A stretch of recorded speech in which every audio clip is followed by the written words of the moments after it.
1976, enero. El año se inicia en España con el más amplio movimiento huelguístico de su historia reciente. La huelga esta la vamos a ganar porque tampoco vamos a tener que aguantar mucho tiempo más. Tan solo en el mes de enero del 76, los trabajadores en huelga alcanzan casi el medio millón. La mayor parte de ellos en Cataluña, País Vasco y Madrid.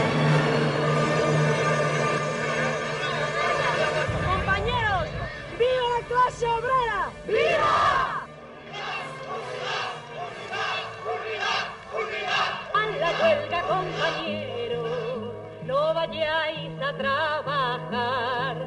Deja quieta la herramienta, que es la hora de luchar a la Madrid huelga. vivía momentos de huelga general. El metal, la construcción, telefónica, banca, correos y el transporte colectivo subterráneo casi llegaron a coincidir. En Madrid, el día 5 de enero, víspera de Reyes, la huelga general paraliza el metro, un medio fundamental de transporte.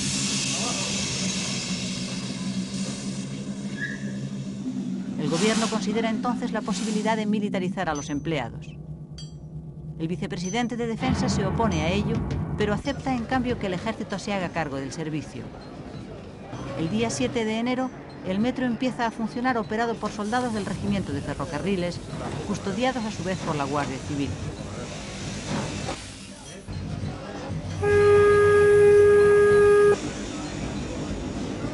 El día 9 termina la huelga.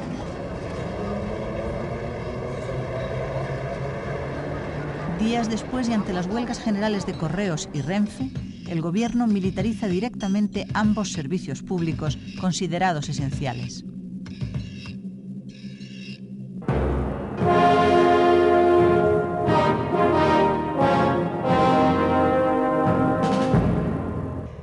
Además de Cataluña, el País Vasco vive la movilización obrera con especial intensidad. En Vitoria, en concreto, la huelga de la industria alavesa se va generalizando. Las mujeres, en solidaridad con sus maridos, recorren cada mañana las calles de la ciudad con las bolsas de la compra vacías. Es un proceso en tensión creciente.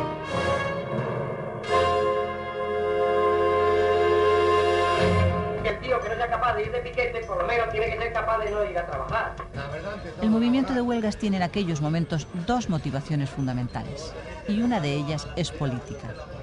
Muerto Franco y ante los pasos iniciales del primer gobierno de la monarquía, la izquierda, dirigida por el Partido Comunista, intenta a través de la lucha sindical, encabezada por comisiones obreras, presionar en favor de la ruptura política.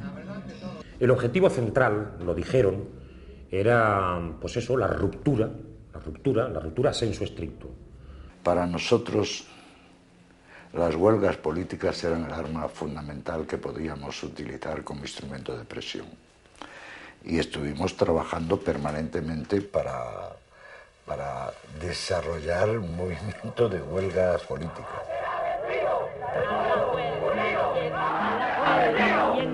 La lucha obrera incide en la lucha ciudadana. A las reivindicaciones salariales se unen las exigencias de un sindicato libre y de clase. Libertades políticas, amnistía, las libertades para todos los pueblos del Estado español. Se trata, pues, en una interpretación compartida por todos, del primer reto político que la oposición de izquierdas lanza al gobierno en un intento de ganar para sí la iniciativa política ante el futuro. Nosotros lo vivimos como un reto, y además un reto que para nosotros era esencial. Intentábamos un proceso de reforma, es decir, de la ley a la ley. Veníamos del régimen anterior y el régimen anterior tenía como uno de sus bienes más importantes la paz, el orden. Yo creo que todo ese proceso que iba increciendo de huelgas contribuyó bastante a ejercer una presión, en el fondo a darle a los reformistas del gobierno la fuerza que no tenían.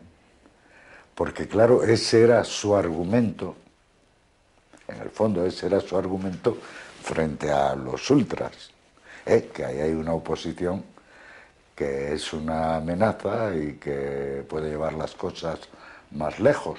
Los ortodoxos del franquismo nos hubieran dificultado, quizá impedido, un proceso hacia la libertad que tuviera el coste del desorden.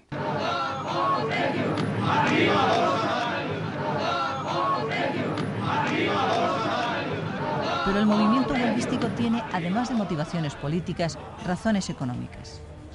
En aquellos momentos se están negociando unos 2.000 convenios colectivos en todo el país. La presión obrera en favor de una subida de salarios, que en los últimos años viene siendo muy superior al índice del coste de la vida, se ha visto repentinamente zarandeada por un crudo discurso del ministro de Hacienda ante las Cortes. Señores procuradores, mi responsabilidad como vicepresidente para Asuntos Económicos y como ministro de Hacienda me ha exigido pintaros el cuadro realista de nuestra situación, porque el respeto que os debo me impide todo lo que no sea la verdad y nada más que la verdad. En 1974 y lo mismo en 1975 hemos asistido a una carrera verdaderamente desmesurada de precios y salarios y a unas reducciones de trabajo y de jornada laboral que naturalmente han implicado aumentos adicionales de la inflación. Es obligado un gran realismo y una gran sinceridad. Y la decisión, señores procuradores, de llamar al pan pan y al vino vino, para no comportarnos como drogadictos ni engañarnos con espejismos que conducen a abismos mayores. En 2 años de dificultades hemos consumido más de lo que hemos producido. Hemos trabajado menos y no más como era necesario. Y hoy, cuando otros países han encauzado sus soluciones, nos encontramos con varios problemas fundamentales en materia de inflación, de balanza de pagos exteriores, de estancamiento de la producción, de amenaza de paro creciente y de recesión de inversiones. El discurso, totalmente ajustado a la realidad, ha molestado a todos. A los trabajadores porque se culpa a los salarios de la mala situación. Y al gobierno porque no está ni mucho menos en condiciones de abordar los riesgos de una reforma política en medio de la enorme agitación social a la que el discurso del ministro ha dado nuevas alas. En los momentos difíciles, recuerde que el diluvio también fue universal. Pero para los que supieron tener fe y previsión, alumbró el sol de nuevo y volvió a germinar la tierra. Confíe en la previsión y en la seguridad de las cajas de ahorro confederadas. No existe un interés más desinteresado. Sí. Señor ministro de Asuntos Exteriores. En los primeros días de enero el gobierno inicia ya su camino político. El primer gran movimiento se va a hacer en el extranjero y va a ser una campaña de imagen.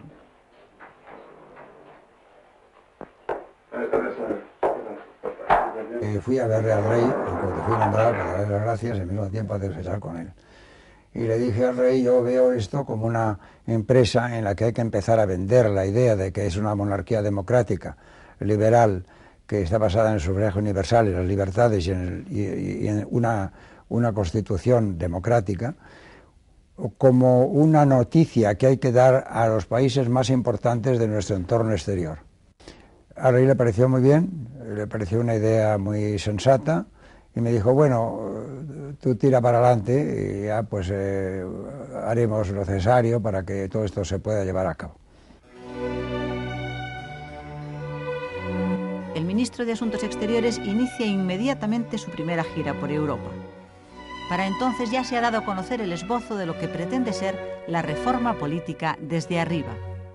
El gobierno ha hecho pública en diciembre su declaración programática y en ella ha quedado dicho, entre otras cosas, que se van a poner en marcha las reformas necesarias para acomodar las instituciones a la realidad actual del país, que se van a considerar prioritarias las ampliaciones de los derechos y libertades de los ciudadanos y que se tenderá a que el ordenamiento jurídico sea homogéneo con el de los países de la Comunidad Occidental. El autor de la declaración programática es Manuel Franco. Fraga, considerado por los franquistas intransigentes como un peligroso reformista, es el impulsor también del primer intento de reforma constitucional.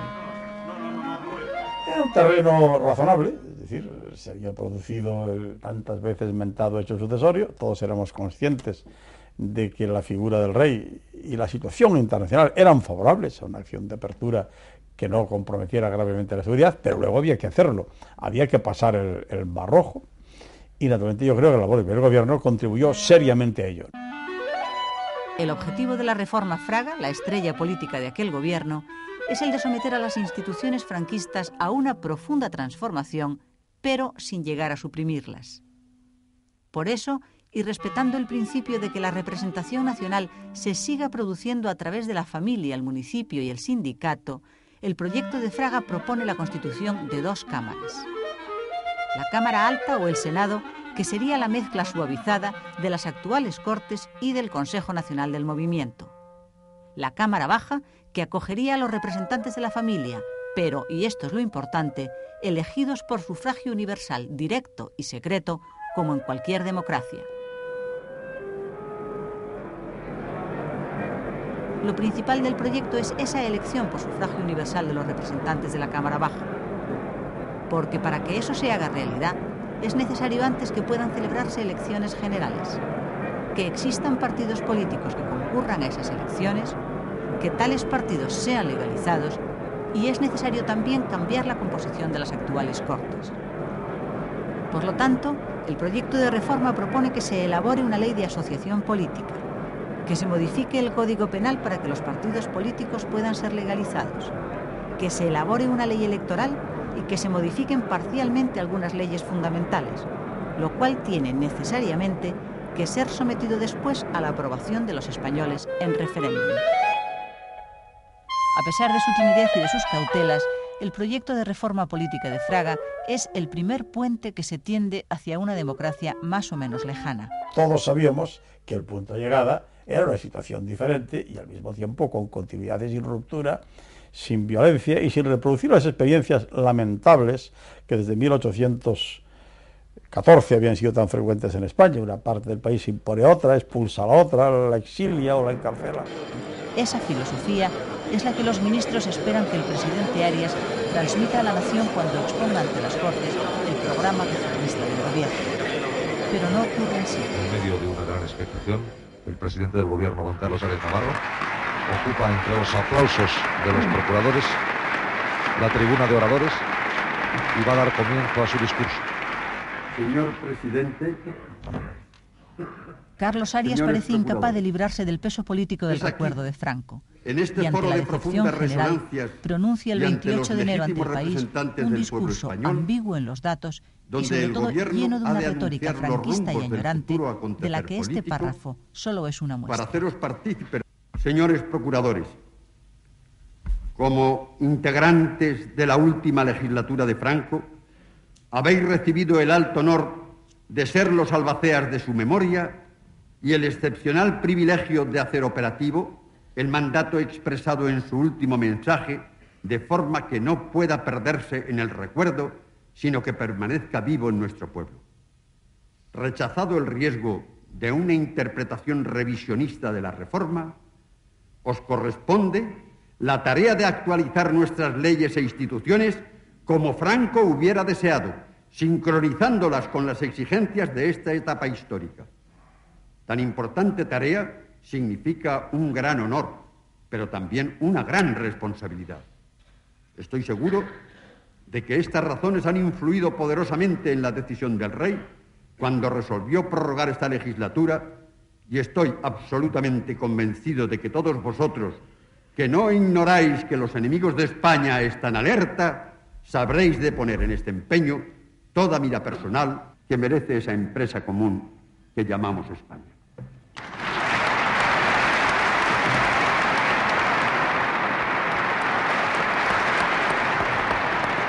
Quedó corto en todos los extremos. Es decir, le aplaudieron con entusiasmo porque habló pues, de Franco, del franquismo, con una normalidad como si hubiese existido todavía esa situación. y claro, le aplaudieron mucho porque eran todos los procuradores nombrados de dedo. De modo que realmente pues la posición de él no pudo ser más clara y más transparente. Lo que sentía era eso, lo que sentía la Cámara era también eso. La Cámara entera puesta en pie ovaciona al presidente del gobierno, que saluda desde su escaño en el Banco Azul. Arias no entendía del todo a dónde quería llegar el rey. No comprendía que el rey estaba pensando en una España democrática para todos los españoles. Y eso chocaba necesariamente con los planteamientos del propio Carlos Arias. Bueno, eso es natural. Mi mujer suele decir que si ella hace un viaje a Orense y lo cuenta, parece que ha estado en el Japón, y que cuando yo voy al Japón lo cuento, parece que ha estado en Orense. Bueno, pues cada uno tiene su manera de ser y de funcionar. El presidente jugaba a la prudencia, a veces excesiva en sus declaraciones. Nosotros jugábamos a explicar lo que realmente iba, y como es natural, eso era más fácil hacerlo en aquel momento la prensa extranjera que en la nacional, lo cual puede parecer una contradicción, pero no lo era. Innenminister Fraga, der starke Mann im Kabinett, der Reformen verspricht. La prensa extranjera ha sido destinataria habitual de las declaraciones del vicepresidente para Asuntos Políticos, Manuel Fraga, y del ministro de Asuntos Exteriores, José María de Areiza. Ahora, y tras el desaliento provocado por el tono del discurso de Arias, ambos prescinden de hecho del presidente y se lanzan de inmediato a explicar la reforma en su versión más esperanzadora. Reformar quiere decir formar de nuevo. Quiere decir, cuando se refiere a política, algo que se hace justamente no por imposición o trágala de un lado o de otro, sino por un consenso mayoritario provocado, por supuesto, con liderazgo en una cierta autoridad que se acepte de los reformadores.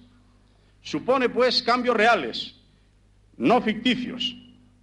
Supone cambios graduales, no improvisados. El ministro de Exteriores empieza una segunda gira por Europa. Se trata de contrarrestar la mala impresión producida por las palabras del presidente Arias y de hacer creíbles los propósitos reformadores del rey y de su gobierno. En ellos había pues una reticencia a que eso que yo quería vender, que era la idea de una monarquía democrática, pues era difícil de creer. Yo les decía, si no creen ustedes en mi palabra, tengo la palabra del rey. Areiza se compromete incluso con el calendario que ha de llevar a España a la democracia plena. Yo diría que en este año deberíamos llevar a cabo reformas constitucionales que permitan la celebración de elecciones libres y la legalización de partidos políticos y de sindicatos libres antes del verano. Después habrá una convocatoria de elecciones generales para elegir el Parlamento el año que viene, digamos en primavera, en marzo, abril o mayo, no sé exactamente cuándo, de modo que a mediados de 1977 podamos tener una asamblea elegida en su totalidad como representación de la democracia española. Yo me dio una idea que una vez me dijo una personalidad hablando, me dijo, usted está vendiendo una mercancía que no existe. Yo le dije, los buenos vendedores son los que venden las mercancías que no existen, para preparar el mercado.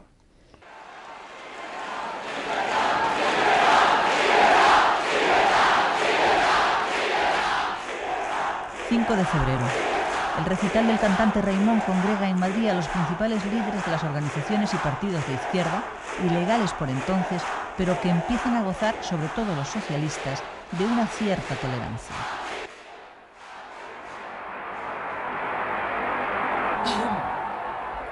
Una de las últimas canciones que he compuesto lleva como título Yo vinc d'un silenci, yo vengo de un silencio.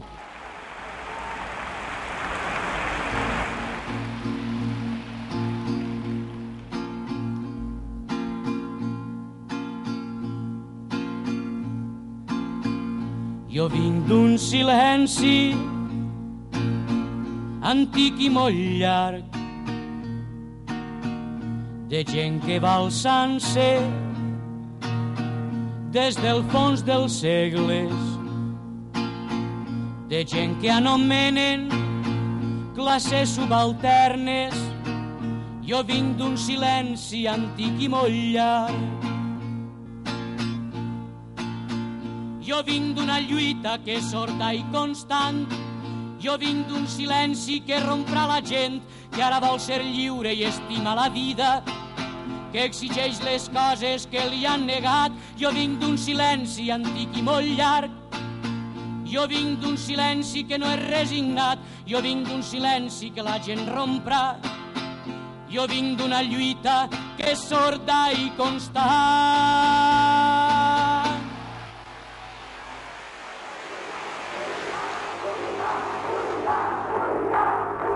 A pesar de estas manifestaciones conjuntas, la unidad de la izquierda sigue sin alcanzarse, aunque ya se da como inminente. En el Partido Socialista persiste la desconfianza y el rechazo hacia las pretensiones hegemónicas de los comunistas. Los socialistas no quieren ser engullidos por un partido comunista en cuyas posibilidades futuras no creen. La pugna por el liderazgo de la izquierda se mantiene, por lo tanto, intacta. El Partido Comunista había logrado convencer a todo el mundo y ellos estaban convencidos de que el espacio político en la democracia del Partido Comunista sería el mismo que el Partido Comunista italiano. Por tanto, que ellos iban a tener, digamos que, la representación de la izquierda y que nosotros íbamos a tener una parte pequeña, como podría ocurrir con el Partido Socialista Italiano. Nosotros, y desde luego yo en particular, no creí nunca que el Partido Comunista tuviera la representación de la izquierda en España. Y por tanto, a mí me parecía que el futuro del comunismo en España era escaso y que, sin embargo, la respuesta de un socialismo democrático iba a ser una respuesta bastante fuerte. Por lo tanto, había una pugna, naturalmente, por el liderazgo, digamos, de las operaciones de tránsito desde la oposición. Eso era bastante natural. Sin embargo, todos son conscientes de la conveniencia de sumar sus fuerzas. En ese momento, después de muchos años de división y de enfrentamiento de la oposición democrática, es importante ofrecer un frente unido y una política coherente que sea también no solamente un elemento de movilización popular, sino de garantía y de confianza para amplios sectores de este país. Ocurre también que las huelgas de enero no han conseguido debilitar al gobierno, que sigue conservando en sus manos la iniciativa política, y que la exigencia de ruptura democrática, es decir, de demolición de la legalidad vigente para construir un nuevo sistema partiendo de cero, parece un proyecto cada vez más inalcanzable. En el seno de la oposición empieza a instalarse un sentido más pragmático de acción política. Pues naturalmente las circunstancias yo creo que nos obligaron a todos a intentar un acercamiento y a intentar un diálogo que superara esas discrepancias entre fuerzas de la oposición que considerábamos débiles en su conjunto y que muy fragmentadas pues serían aún más débiles, obviamente. Se trata fundamentalmente de adquirir suficiente presencia ante el poder como para obligarle a pactar el cambio. Están haciendo una nueva noción, la de ruptura pactada. La idea central es que esa unión cree un poder suficientemente importante para que los del otro lado se sientan forzados a tratar y a llegar a ese compromiso de ruptura pactada que la Junta se proponía. La unidad de la izquierda se hace ya no solo indispensable, sino urgente. La dones company, no volen arguments, usen la força. La dones amic,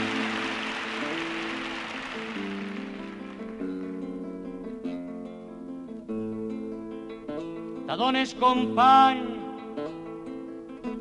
que fa ja molts anys que ens amaguen la història i ens diuen que no en tenim, que la nostra és la d'ells. La dones amic,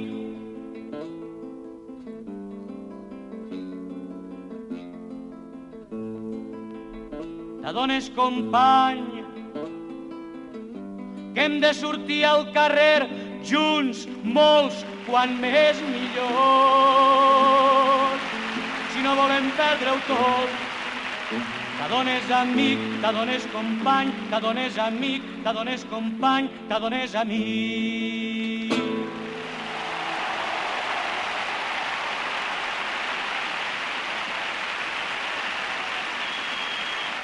El ministro de la Gobernación, Manuel Fraga, suspendió los recitales previstos para los 2 días siguientes.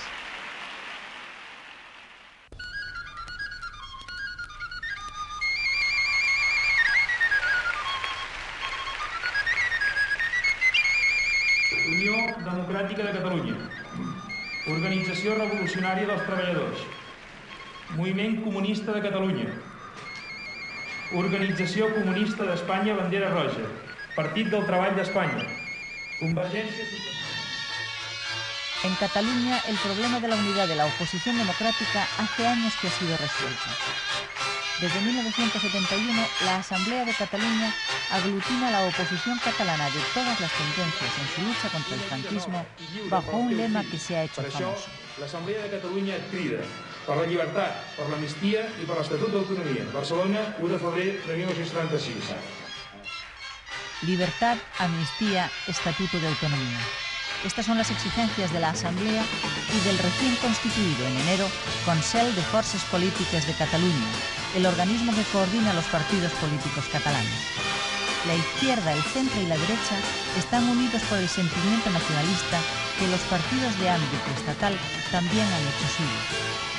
Asamblea y Consell, los dos organismos de oposición más vivos y dinámicos de la España de entonces, convocan para el día 1 de febrero, domingo, una manifestación en Barcelona.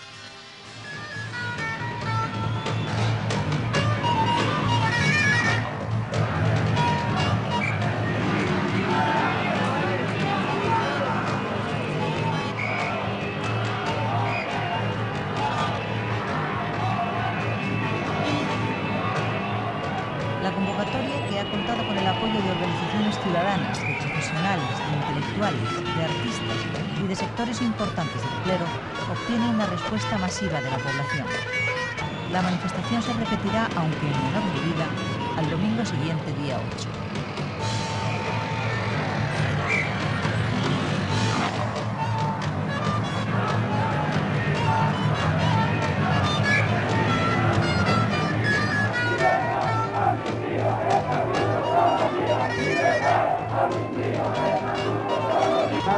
Continúe detrás de ellos a ver si puede localizarlo y seguir plegando. Cambio. Va un grupo bastante novedoso. Llevan pancartas pidiendo amnistía. Van voceando amnistía, amnistía, policía. Informes elaborados al día siguiente, 2 de febrero, por la propia policía, dicen lo siguiente. Por el número de asistentes y ámbito de la manifestación en sus diversas y escalonadas apariciones, se considera como la de mayor trascendencia de cuantas se han producido en estos últimos años. Nunca la oposición al régimen hizo un alarde de fuerza tal como el desplegado en el día de ayer.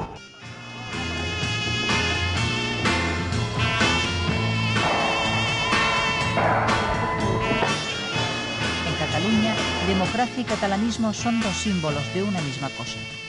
La lucha por la autonomía en Cataluña es la lucha por la democracia en toda España, y viceversa. No se entiende la una sin la otra.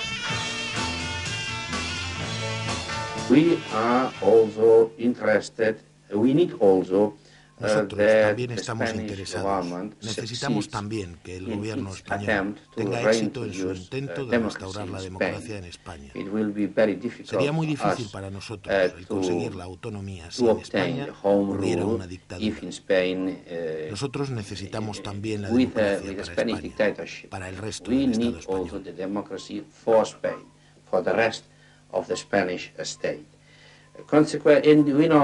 Sabemos que el gobierno español necesita un tiempo y aceptamos el hecho de que tenemos que aceptar ese plazo. Pero naturalmente no puede ser un plazo muy largo. Creemos que en un año o año y medio todas estas cuestiones tienen que quedar resueltas.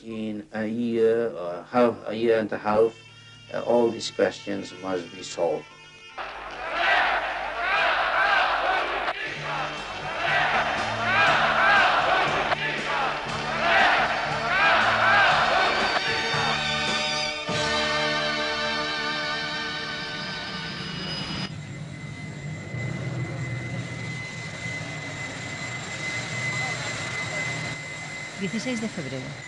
Los reyes de España visitan Cataluña en el primer viaje oficial de su reinado y en un momento de extraordinaria agitación política y laboral en la región.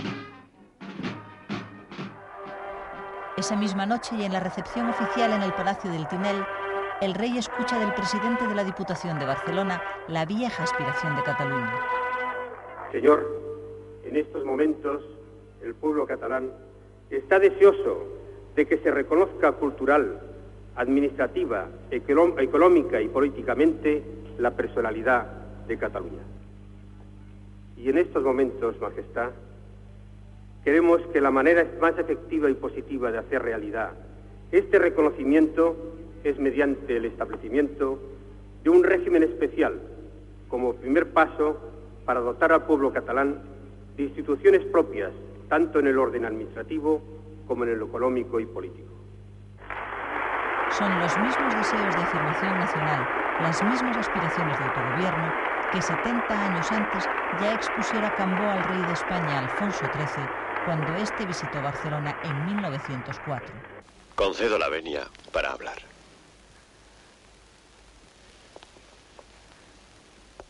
Seré breve. Esta ciudad, señor, no se siente feliz. ¿Quién es el que habla? Un tal Cambó. Como concejales de Barcelona, solo deseamos que esta ciudad sea no solo la primera de España, sino una de las primeras del mundo. Y como catalanes, solo deseamos la prosperidad de Cataluña, como seguramente la desea también vuestra majestad. Y esto, señor, solo se conseguirá con la libertad, con la autonomía, que al engrandecer a este pueblo, engrandecerá también a su rey.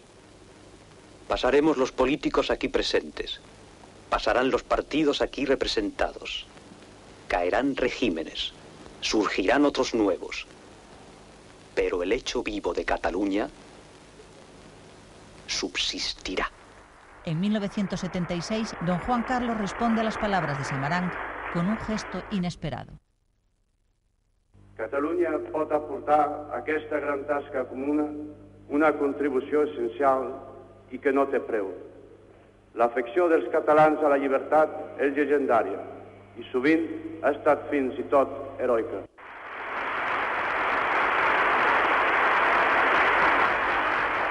Por primera vez en la historia contemporánea, el pueblo catalán escucha al jefe del Estado hablándoles en su propia lengua.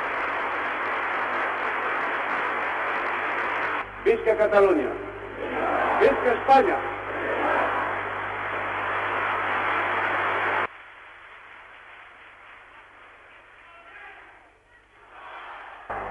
El gesto del rey tiene un efecto muy favorable entre la opinión pública de Cataluña, que está presenciando el acto por televisión, retransmitido en directo.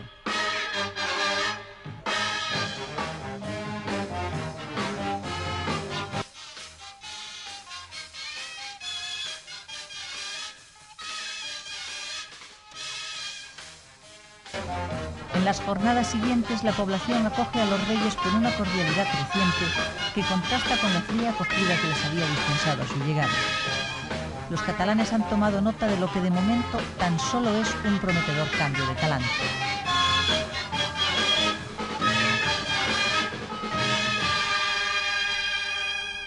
Por otra parte, en el Consejo de Ministros de esa semana, que se ha celebrado en Barcelona, el Gobierno ha creado una comisión para que estudie la implantación de un régimen administrativo especial para las provincias catalanas. Además, ha propuesto la modificación del registro civil de manera que se pueda inscribir a los niños con los nombres propios de cualquiera de las lenguas vernáculas de la nación, cosa que hasta entonces estaba prohibida.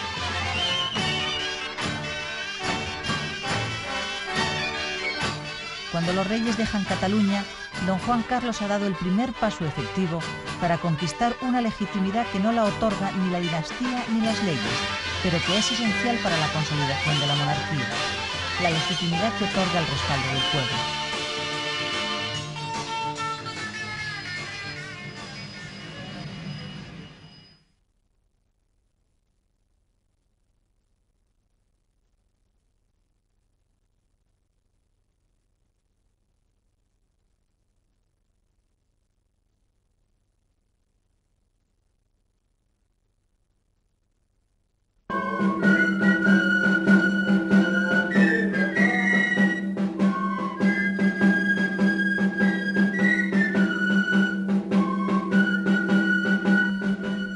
Vasco, el sentimiento nacionalista no sirve de aglutinante de las fuerzas de oposición, sino todo lo contrario.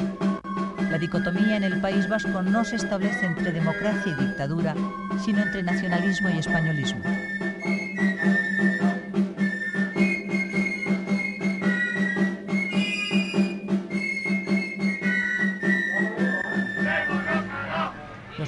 nacionalistas radicales que se apoyan en la acción armada de ETA rechazan con abierta hostilidad a los partidos que consideran españolistas, sean de izquierda o de derecha. Una demostración pública de este rechazo se produce en febrero en Bilbao, cuando el PSOE intenta celebrar su primer mitin político en el País Vasco después de 40 años de silencio. Miembros del ESB, Partido Socialista Vasco, creado precisamente para combatir a la izquierda españolista, intentan reventar el mitin.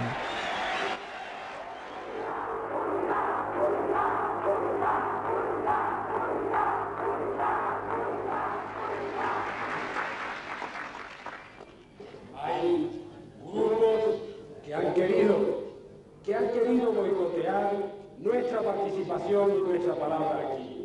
En este pueblo, aquí, entre este pueblo, que se llama el pueblo vasco, hay muchos de mis paisanos, hay muchos de los que han tenido que venir aquí a ganarse la vida. Para el nacionalismo radical, esta izquierda es también el enemigo, porque aunque apoye la autonomía, no lucha por su independencia.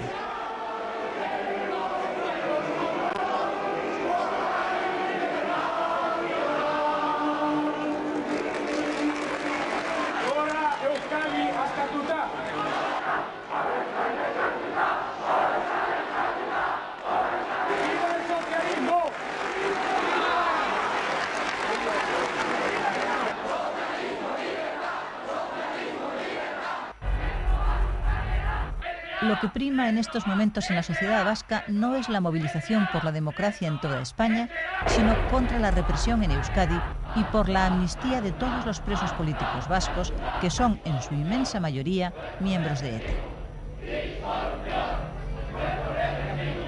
La brutal represión policial, sumada al terrorismo etarra, envuelven así las manifestaciones en un alto grado de crispación y de violencia. Para el Partido Nacionalista Vasco, PNV, como para toda la oposición, el Gobierno de Madrid es el verdadero responsable de este estado de cosas. Wenn Madrid weiter mit der Repression, mit dem Terror weitergeht, si el Gobierno de Madrid continúa con la represión, con el terror, como hasta ahora, entonces continuarán existiendo las posturas extremistas y la moderación irá desapareciendo poco a poco. Este es el problema. Moderation, die Mäßigung, verschwindet auch nach und nach. Das ist das Problem. Ich finde, dass das Baskenland Yo opino que el País Vasco hoy en día es un polvorín, que si hace explosión, lo que suceda será aún más grave que en Irlanda del Norte. En este caso, se llegaría a acabar con cualquier esperanza de democracia en el Estado español. ¿Qué tiene que hacer Madrid para que los vascos se sientan satisfechos?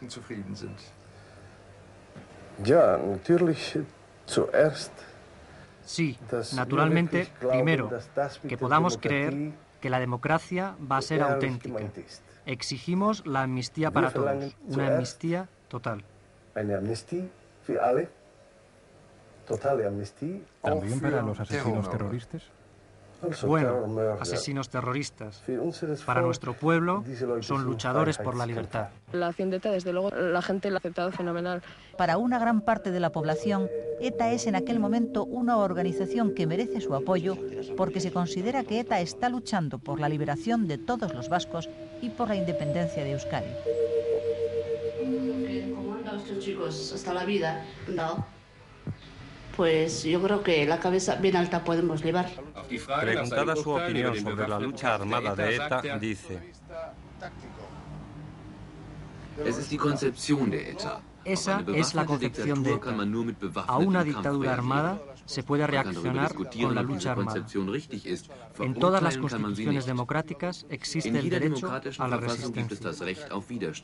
Si alguien ve en la acción violenta la única posibilidad de luchar contra la dictadura, tiene el derecho a hacerlo. Si la armada es la más adecuada, es una cosa que se puede discutir, pero no condenar. Entre los partidos democráticos de ámbito estatal, incluso entre los más moderados, existe aún la convicción de que la violencia etarra es un resultado de la represión política de la dictadura, aunque se reconoce al mismo tiempo que el terrorismo va a dificultar el proceso de reforma. ciertamente lo dificultan de modo muy grave, pero yo creo que no lo impiden, al contrario, exigen ahora más que nunca el cambio democrático.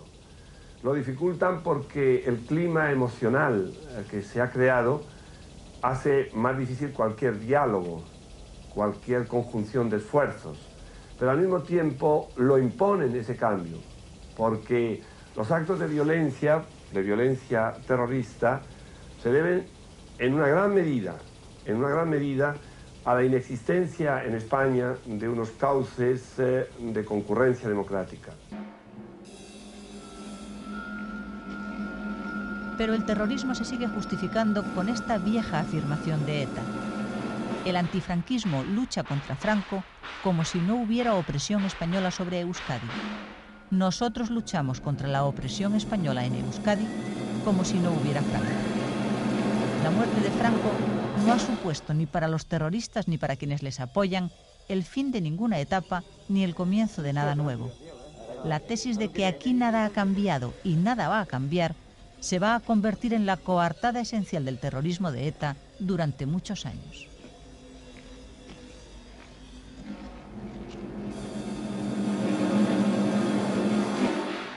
Lo que se trata, lo que tratamos, es de sentar las bases de un dispositivo militar que permita ofrecer una alternativa de poder al actual Estado español.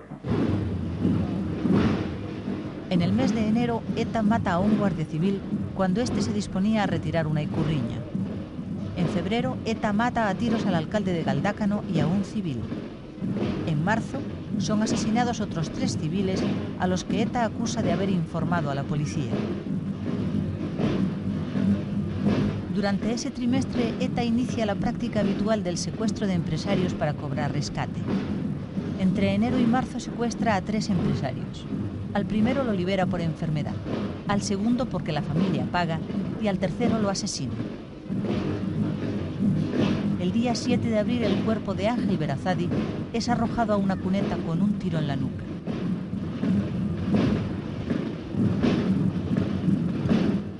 El terrorismo se convertirá en la más importante amenaza para el proceso de reforma hacia la democracia que está intentando entonces sus primeros pasos.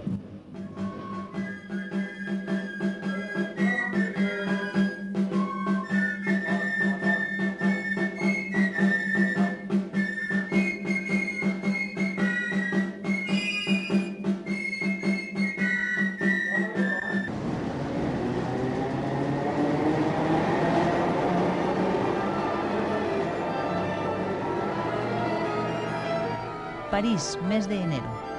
Santiago Carrillo, secretario general del Partido Comunista, está a punto de entrar en España después de 38 años. Carrillo ha tomado la decisión de instalarse a vivir clandestinamente en su país. Al morir Franco, yo me planteé que era el momento en que tenía que regresar a España, porque empezaba a moverse todo y o estabas aquí o no tenías ninguna influencia sobre los hechos. Y organicé con mi amigo Teodulfo Lagunero el viaje en su coche a Madrid. La operación tiene grandes riesgos. Si consigue entrar, Carrillo corre el peligro de ser asesinado por grupos incontrolados de ultraderecha, con la impunidad que les daría la identidad falsa que porta el líder comunista. Si no consiguen entrar, su acompañante Teodulfo Lagunero, catedrático y empresario, corre el riesgo de ser detenido en la misma frontera y encarcelado después. Yo no lo dudé en un segundo, al revés, a mí me halagó y me entusiasmó la idea de entrar con él, y inmediatamente le dije que contase conmigo, que yo entraba con él como él dijese. Entonces me dijo que no dijese nada a nadie, que él organizaría cómo se iba a hacer y que ya me explicaría cómo, de qué manera íbamos a entrar. Entonces me dijo que Arias, que yo le conocía, que era el barbero de Picasso, que él le había preparado, que le estaba preparando unas pelucas y que ya me las enseñaría. El 7 de febrero Santiago Carrillo pone rumbo a España. Viaja en el coche junto a Teodulfo Lagunero y a la mujer de este, Rocío. Llevaba el pasaporte falso, la peluca, las lentillas. Él iba delante, iba conduciendo con conducía mi mujer y él iba adelante y yo iba sentado detrás.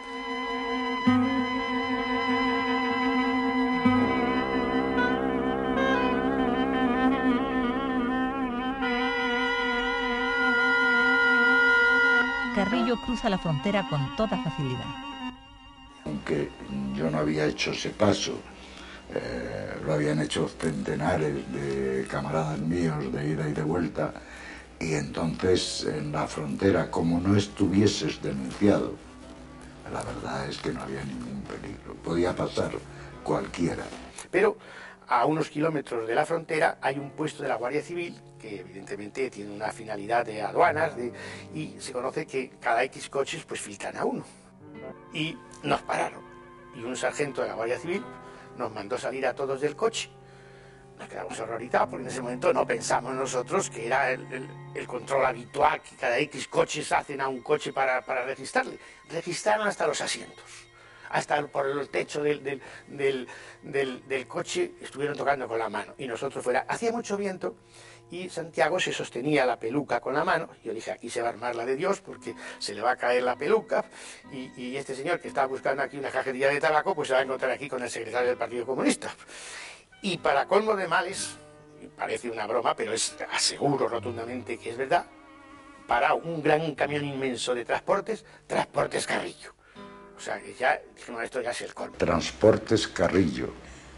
¿No? Yo ignoraba que existía tal empresa. Bromeamos un poco sobre la recepción que me hacía el propietario de la empresa y continuamos tranquilamente hacia Barcelona. Pasados unos kilómetros de la frontera detienen el coche y Carrillo se fotografía con sus amigos para dejar constancia de ese nuevo aspecto que va a tener mientras permanezca en la clandestinidad. Estaba horrible, vamos, no quiero decir lo que parecía Santiago con las pelucas, pero vamos, la realidad es que parecía una marica. Cosa que se le puede decir a Santiago porque se le puede decir cualquier cosa, pero de marica nada. Luego prosiguen camino hacia Barcelona. Santiago Carrillo no ha estado en una ciudad española desde el año 39. Salió de España con 24 años recién cumplidos y vuelve ahora con 61. Cántame un paso doble español, que al oírlo se borren mis penas. Fue muy emocionante para mí atravesar la frontera y llegar a Barcelona. Y fue muy emocionante porque había dos factores que le daban uno, el sol. En Europa, en París, yo había sentido muchísimo siempre la falta del sol de España. Y otro, el que todo el mundo hablaba en castellano. Y era casi la primera vez desde que estuve en América Latina a principios de los 40, que yo vivía en un país donde todo el mundo hablaba mi lengua. Y eso, después de tantos años, es algo que te estremece, que te hace sentirte pues en tu casa, ¿no? Cántame un paso doble español, pa' que hiervas la sangre en mis venas. Si tuvieras vida mía, tu cante que bien me suena. Carrillo ha venido a España a tomar en su mano las riendas de su partido. En Madrid, Teodulfo Lagunero tiene preparado en el barrio del Viso la casa segura con algunos cristales blindados en la que Carrillo va a vivir en la más absoluta clandestinidad. Su presencia en España debe ser, de momento, un secreto total, incluso para los propios militantes comunistas.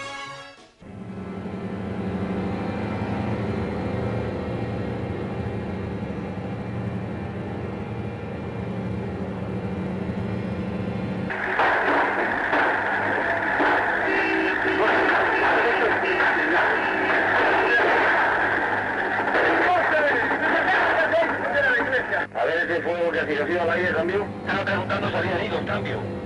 De momento de los nuestros no hay ninguno. Cambio. Bueno, está bien, está bien. Un paso salidas que hemos contribuido a la pareja mayor de la historia. Cambio. Por cierto, aquí ha habido una masacre, cambio.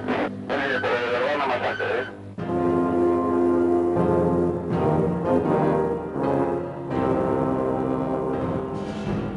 3 trabajadores muertos por disparos de la policía y más de 100 heridos, de ellos 45 de bala. Este es el trágico primer resultado que aumentará días después de lo ocurrido el 3 de marzo, miércoles de ceniza, en Vitoria.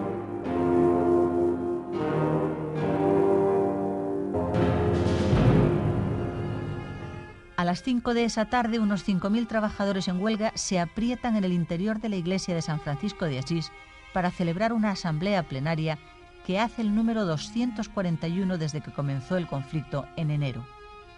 Una treintena de policías acordona la salida de la iglesia. Detrás de los policías, otros 3.000 o 4.000 trabajadores que no han cabido materialmente en el interior del templo y que se han concentrado en sus inmediaciones, rodean a su vez el dispositivo policial. Procedan a desalojar la iglesia, cambio. De acuerdo, si lo desalojan por la pena, si no, a palo limpio, cambio. Está repleta de tiros, entonces, por las afueras tenemos rodeados de personal. Ahora hay que operar las armas. Sacarlos como sea, cambio.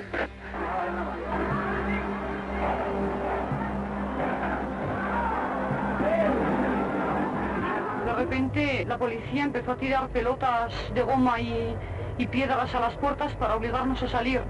Entonces dijimos que estaríamos, aunque fuera 3 días, hasta que se fuera la policía, pero que no podíamos salir porque nos iban a machacar.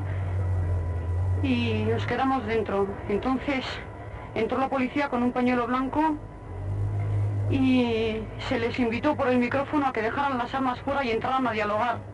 La respuesta de ellos fue entrar con bombas de humo. La primera cayó en un confesionario y luego siguieron lloviendo bombas y bombas, yo no sé, serían 10 o 12. La gente que estaba afuera, al ver que nos estábamos asfixiando, empezaron a tirar piedras a la policía para que desacordonaran la iglesia, que tenían totalmente acordonada hasta las ventanas y las puertas y todo. Entonces empezó a salir la gente y la policía empezó a tirar con metralleta.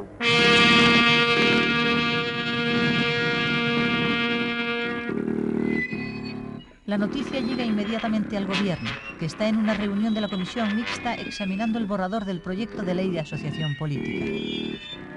El ministro de la Gobernación, Manuel Fraga, ha salido esa misma mañana hacia Alemania.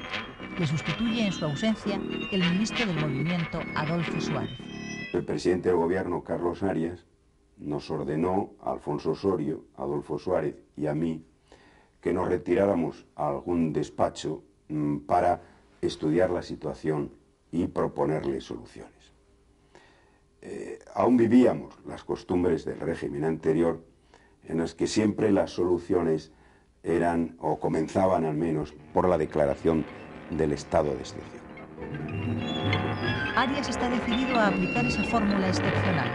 Suárez, Osorio y Martín Villa se oponen y finalmente se opta por enviar a Vitoria refuerzos desde las provincias limítrofes y nuevos mandos, tanto en el campo civil como en el de orden público.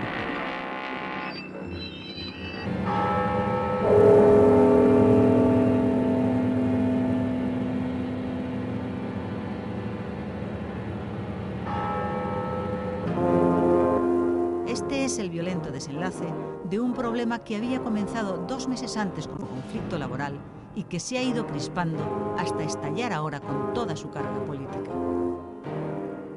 Desde comienzos de año ha ido creciendo la tensión laboral en Vitoria, donde, a diferencia del resto de España, los conflictos no se han atenuado con el paso de las semanas. Al contrario, se han enconado.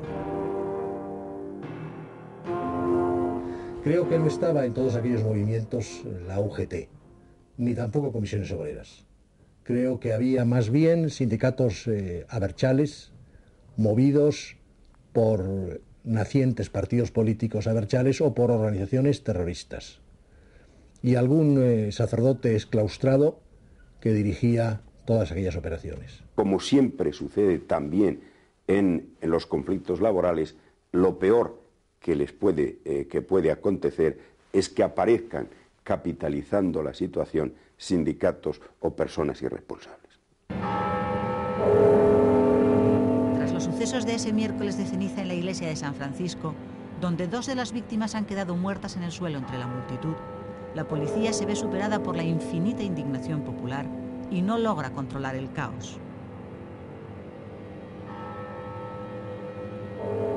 La multitud indignada recorre las calles levantando barricadas, apedreando los edificios públicos, derribando semáforos, y se lanza incluso una granada de mano contra el gobierno civil. La policía carga contra los manifestantes y se producen nuevos heridos. El espectáculo que ofrece la ciudad es impresionante.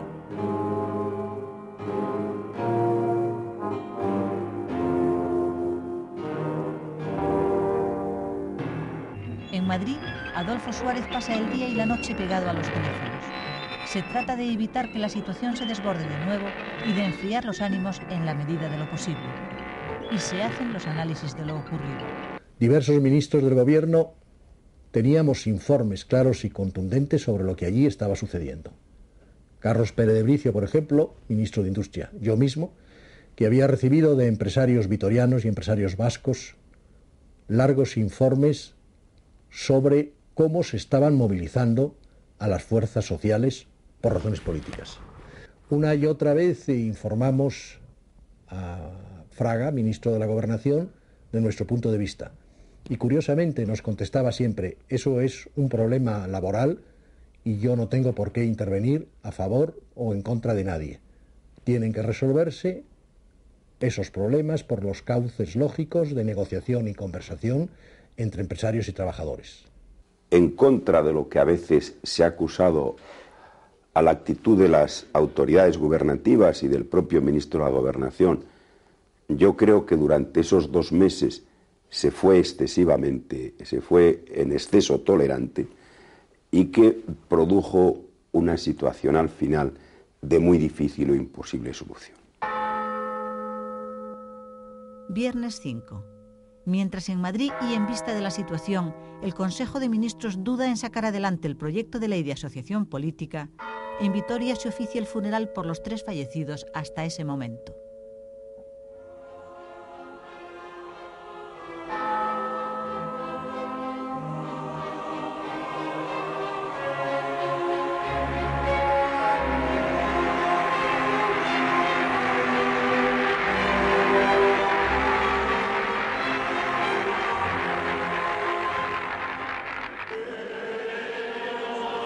Imposible calcular el número de personas congregadas. Las fuerzas de seguridad no están presentes, pero se mantienen acuarteladas en las cercanías y dispuestas a intervenir si es necesario.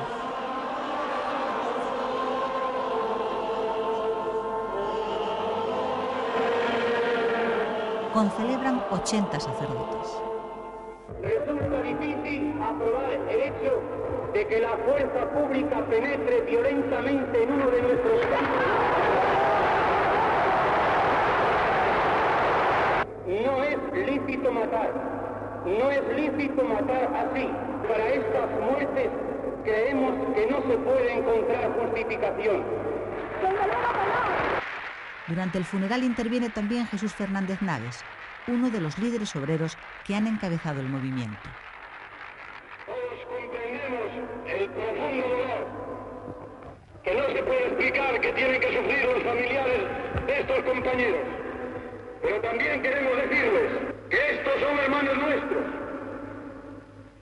Estos muertos son nuestros.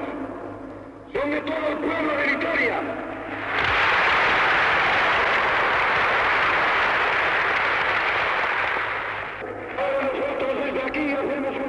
A todos los trabajadores y a todo el pueblo de Vitoria.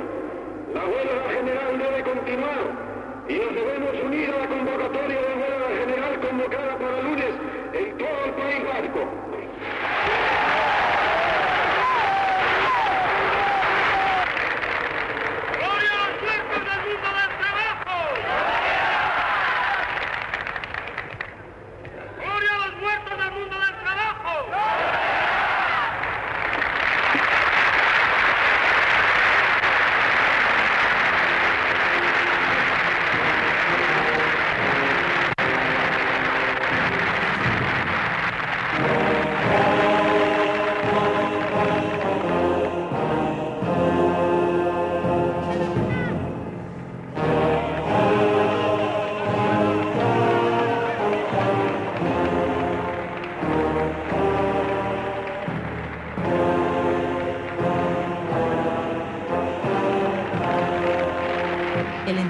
flores a hombros.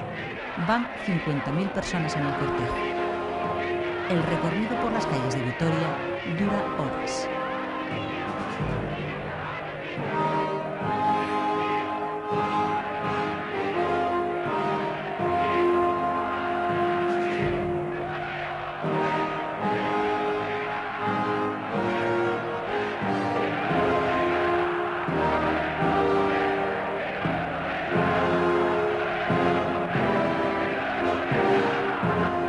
Cuando el cortejo se acerca al gobierno civil, existe el temor de que la multitud intente asaltarlo. El capitán general de la zona anuncia al Consejo de Ministros que está dispuesto a dar la orden de que el ejército intervenga si eso sucede. Adolfo Suárez intenta de nuevo tranquilizar los ánimos y asume toda la responsabilidad de lo que pueda ocurrir. La tensión es máxima. En cualquier momento se puede producir un nuevo estallido.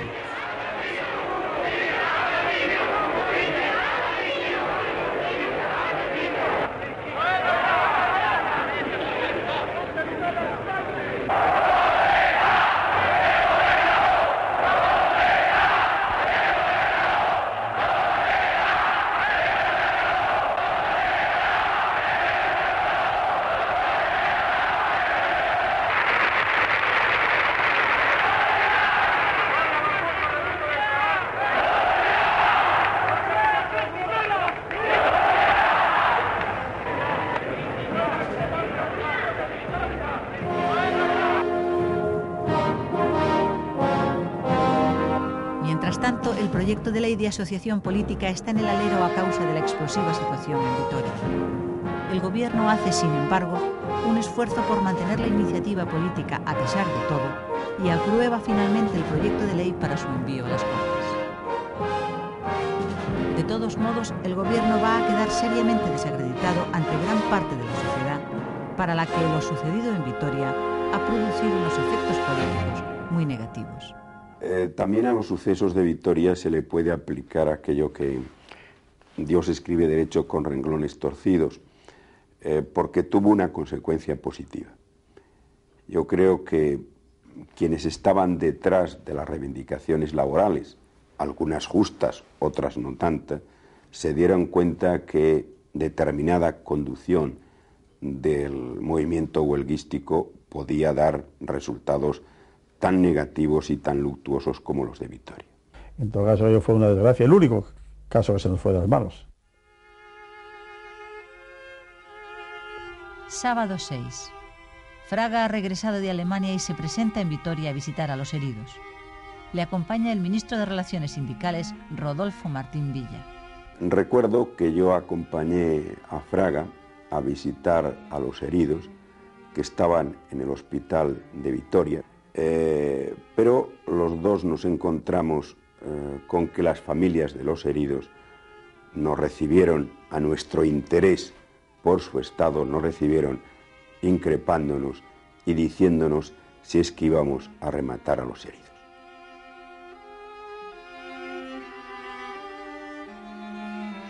Posteriormente, yo como ministro de la Gobernación y del Interior he pasado sucesos muy difíciles, algunos me han tocado muy de cerca, pero aquel para mí es inolvidable.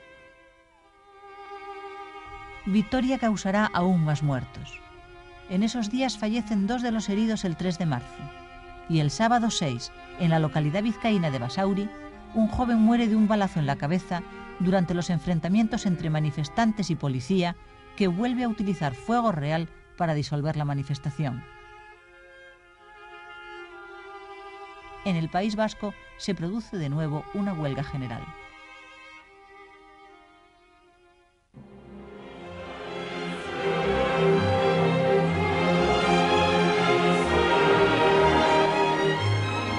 La opinión pública española, asustada, interpreta lo sucedido en Vitoria como la demostración del fracaso de un gobierno que promete libertades pero responde con violencia, que anuncia la democracia pero practica el autoritarismo.